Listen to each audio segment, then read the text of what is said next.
আমার বোতল দাও, আমি খাই। এটা আমার বাবার লুঙ্গি, খালি গোসু করতো, আমার বাবা জীবনে লুঙ্গি বিনতো না। আজ 7 দিন হয়ে গেল পারভেজ মারা গেছে।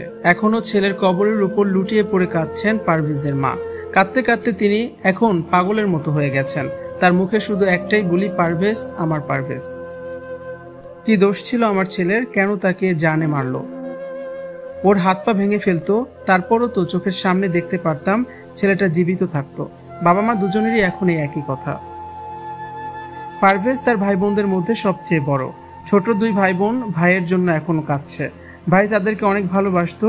এই বাচ্চা দুটি ভাই হারা হয়েছে অল্প বয়সে। ভাইয়ের মতো কে ভালোবাসবে, আদর করবে তাদেরকে? পারভেজের মায়ের খাওয়া নেই, নাওয়া নেই, শুধু পারভেজ পারভেজ বলে কাঁদছেন।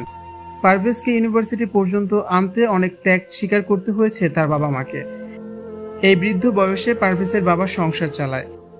কি সাজানো গোছানো সংসারটা নষ্ট করে দিল নারী নামের ওই 2 কালনাগিনী। হাসি দেয়া কি অপরাধ? তাদেরকে দেখে হাসি দেওয়ার কারণে নিজেদের বয়ফ্রেন্ডকে ফোন করে আনে ওই 2 ছাত্রী। পারভেজকে উচিত শিক্ষা দেওয়াতে 6 জন ছেলে এসে বেধড়ক মারতে থাকে পারভেজকে। এরপর প্রিন্সিপালের কাছে ওই 2 মেয়ে আবার বিচার দেয়। 2 মেয়ের কাছে পারভেজ, তবে ওই 2 মেয়ে তাকে ক্ষমা করেন। এরপর ক্যাম্পাসের নিচে আবার হামলা করে 2 মেয়ের বয়ফ্রেন্ড ও তাদের সাঙ্গপাঙ্গরা। তাদের ছুরির আঘাতে মৃত্যুর কোলে ঢলে পড়ে পারভেজ। মাত্র 24 বছর বয়সী এই তরুণের জন্য দেশবাসী কাঁদছেন, এর বিচার চাচ্ছেন। আজ এই 2 মেয়ের কারণে কতগুলো পরিবার ধ্বংস হয়ে গেল, কিন্তু এখনো এই 2 মেয়েকে ধরতে পারেনি পুলিশ।